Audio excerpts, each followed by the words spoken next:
just able to keep the 2v2s and 1v1s together as we are diving into the game and entering into the laning phase. I do believe that contestations around things like mid-boss are going to go in their favor, while it feels like on G3 side, for the most part, they are selecting characters that are particularly good in 1v1 outplay scenarios, but they may not fare as well in coordinated team fights.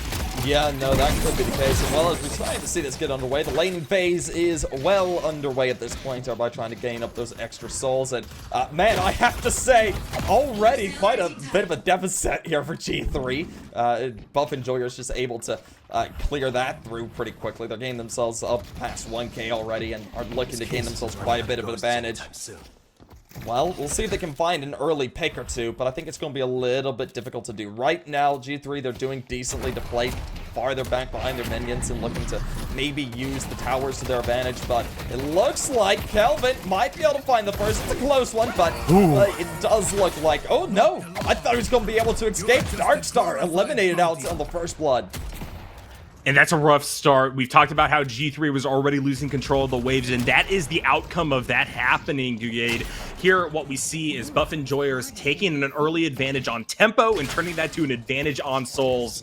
They already have a lead and a little bit of momentum with which continue to leverage positional advantages. Yeah, no, I mean, the advantage, it's kind of been decreased. We're seeing actually G3 gain a little bit more at the time. So we'll have to see if they can go ahead and keep that momentum going, because if they're able to deny these souls and start taking it their way, they could be able to scale really nicely. And well, for the time being, it's all rather even, other than the fact that we've seen a first blood come out of Buff Enjoyers. We've got to see if they can go ahead and look to overcome them entirely. Across the board right now, we do have those centralized 2v2 lanes coming through as kind of the deciding lanes, I think, early on in this game. Getting central control is going to be really important for the likes of this Bebop to roam. Unfortunately, though, the fact that that Bebop is currently on the side of G3 makes me a little bit worried about their ability to actually mobilize and get out of the line, particularly one that can be as suffocating as a Viscous matchup here. Wraith, while they're very defensive, are able to teleport back if they are left alone. I'm a little bit afraid of their offensive ability to push waves. Right now, we continue to see this Pocket Viscous combo just constantly shoving towards that turret, and I'm a little bit worried about this Guardian just going down super early and further hamstringing G3's ability to move across the map. Yeah, no, it would surely be an ability, rather devious thing for them to deal with. Of course, for the time being, it's being held in tow decently. They're not letting too terribly much go down in terms of health just yet on either of these sides, and we'll have to see if Buff Enjoyers are going to be able to find themselves advantage. We did see the Paradox fall just a few minutes ago. We did miss that, but I mean, at least for the time being, they're keeping it nice and even. I mean, they're just a K down on the G3 side. They're keeping it competitive, and I'm sure they'll be able to gain that really quickly, and it looks like they will. Things right now remaining pretty neutral between these two teams. Abram's gonna go right on in with a shoulder check and grabs a kill versus Lady. Guys, this is the time to burst that character down close range before the ultimate comes out. So great call here by Buff Enjoyers to get another kill on the board and continue to inch forward on that Souls total. I know, definitely looking good for them so far, but as laning phase continues, we're actually going to be coming to the end of it here in just a moment. It looks like Buff Enjoyers might have overextended themselves quite a bit. We're seeing quite a few players fall at this point. Well, yeah, Buff Enjoyers doing a good job knocking out the Vindicta, knocking out the Wraith. Some of these characters that really fare better in the late game, they need to be put down early. And so the call right now seems to be coming through for Buff Enjoyers to just push out with the remnants of the health left on the gold side's turrets. And because that's the case, now you have this very comfortable lead that will allow you to convert that into kind of forcing G3 across the map as that unified front we've been talking about throughout the draft phase. I think Buff Enjoyers are going to look really good as a 6-man strong team. Well, we'll see if they're going to be able to go ahead and convert it. For the time being, though, they're looking to be far stronger, up by 4K right now. They're trying to get some. Of course, Kelvin goes ahead and ults onto them with the bubble, but Bullet Dance gonna be able to deny some space. It doesn't really help them all too much, but for the time being, I mean, Buff Enjoyers, they've got themselves quite a bit to work with. Right now, buff enjoyers are enjoying that massive buff coming from the items that they're going to start picking up here. Their shop's still standing for the most part. Paradox about to knock out this Amber Hand turret as well. Yep. Is going to do a whole lot for that central space. But one thing to note about the offense that we're seeing out of buff enjoyers is that now you're starting to see that G3 pull across the map. They were having to 4-man down one of the center lanes here. We do get a game pause, maybe some tech issues, but once that gets answered back in, hopefully buff enjoyers will be able to get back into the game proper. What I'm looking to see here is just this being closed out really quickly. We are pre-mid boss getting dropped, and already you just see how much of an advantage right now the buff enjoyers are in. So, something I do want to note really quickly, because one of our other matches has concluded already. The Cabal was able to beat out 2250 in a smash of a victory. 9 minutes, 40 kills to 6, 122 AP to 31, and 84,000 souls to 29,000. Well, you can't fault Moot. Yeah, you can't fault Moot for their seeding, apparently, because that was right on the money. Absolute obliteration, and congratulations to them to move on deeper now into the quarterfinals. But focusing back really quickly upon our game here between G3 and buff enjoyers, with all of the main towers falling, now what we're going to start seeing is stacking the deck. Buff enjoyers are continuing to put a solid spread of characters everywhere on the map, and therefore we're going to be able to catch waves in really short order here. We do see a trade there. It's going to be Pocket for Vindicta between these two teams, and G3 will take any of those that they can have. But right now it's Hayes taking a big fight, knocking down the Warden in an instant, as Bebop is a little bit caught out as well by the Kelvin and company. And so as quickly as I said, you saw this distribution across the map. Buff enjoyers have rallied, and now they are jamming straight down Greenwich. No, just able to go ahead and start to make this push in a rather massive way. For the time being, they haven't been able to gain too terribly much just yet. They're putting down the Walker quite low. Of course, we do see Vindicta trying to dole out as much damage as she can in order to get themselves maybe a pick or two to slow them down, but doesn't look like that's going to be coming through.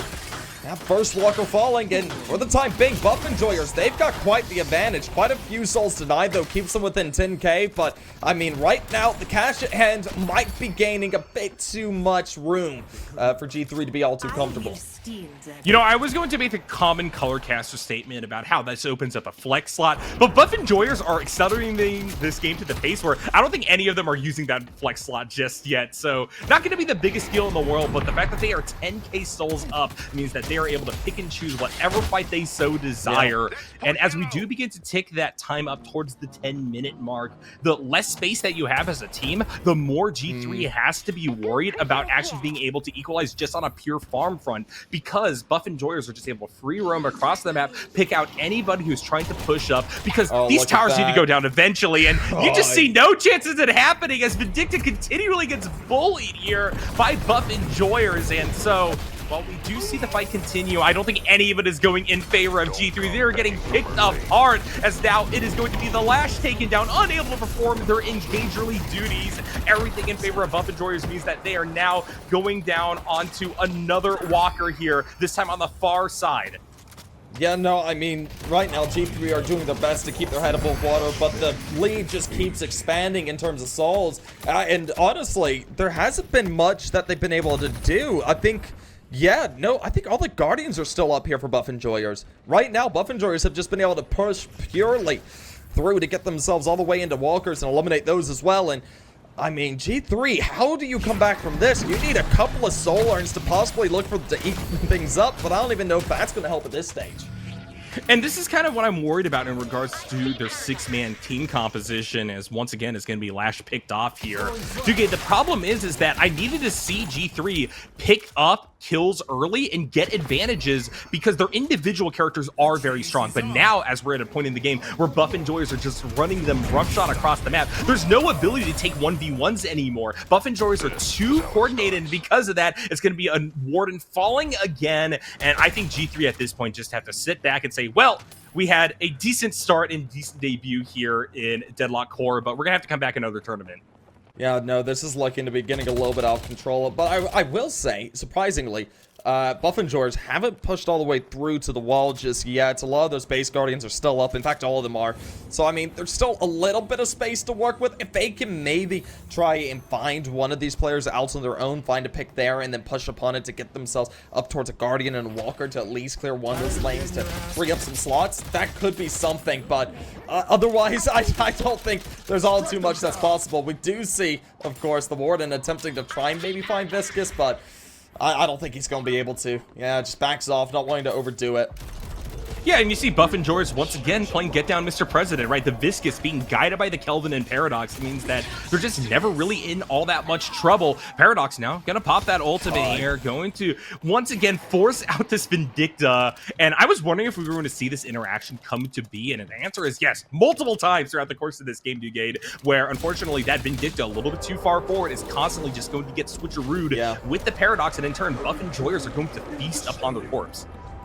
And of course, the mid-boss fight is already over. They're going to look to break the gem. It looked like they tried to go for the gank, but the Warden just not there in time and stunned out of his mind before he had the chance to go for the head.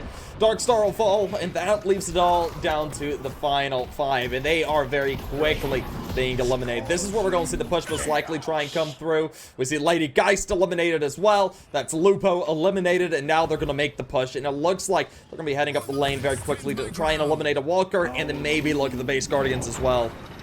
I imagine you can knock down the base Guardians here. Lady Guy's still not up alongside the Bebop here, and even if we see G3 trying to mount a defense, there's a lot of pivot points here for Buff Enjoyers. They could go to the other Walker on the far lane as well if they really wanted to. Warden Lockdown coming out. Abrams in a lot of trouble here. Gonna try to ult out to safety. Will not be able to do so, so that's a bit of souls back in the pocket of G3, and a successful defense currently underway in a 5v6, but I don't think that G3 can afford to chase or anything like that, so they're gonna have to settle for the 1 kill, and look out on the other side. Buff Enjoyers coming in with the bullet dance. Hayes melting before they're finally taken down, but now it's a 3v5 in favor of the Invaders, and Buff Enjoyers are going to bask in the glory of these kills and take everything that G3 has to offer.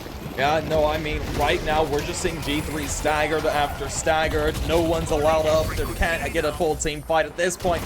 To have the full team, they gotta wait 20 seconds in order to really have a chance to maybe try and take the fight with them. We're gonna see the Wraith look to fall here in just a second, and as she does, it's all down to Lady Geist along with Vindicta, and this is pretty much over. They're just gonna go ahead, grind down the final few strides, and then look to go for the Patron as well. Oh no. And now it's just a chain of Rooney. G3 cannot get a coherent 6-man team back up, and Buff Enjoyers are happily able to use these accelerated lines to just zoom all the way to the enemy base. They will continue to mount the pressure as Lash is looking for a little bit of a flank here. Has an ultimate available, gonna try to do something, but will have to do it quickly. The main Patron has already been taken down, so now it's just moving on to that last little bit of damage necessary for Buff Enjoyers to put this game away between the 15-minute mark, which is crazy to see, as Abrams gonna farm up just a little bit here. It looks like finally Buff Enjoyers will back off, but my goodness, what a way to put this game on basically high alert. There's nothing left really for G3 to do except for pray that Buff Enjoyers overextend and make a mistake trying to go for a record speed run. I mean, that's what you gotta look for. You gotta look to find these individuals. Try and grab yourself a gank or two to maybe see if you can start swinging things back your way. You might be able to gain yourselves quite a few souls really quickly, get yourself towards a 4-tier ability, but I don't think they're gonna be able to get anything from the shop, especially as players continue to fall. And it looks like this might be a little bit foolhardy. We're going to be seeing Abrams just pushing in, and it looks like they're going for the ending. Now that we see the just 3 members remaining here for G3. As the Patron falls away, that's going to be the side of Buff Enjoyers closing things out in a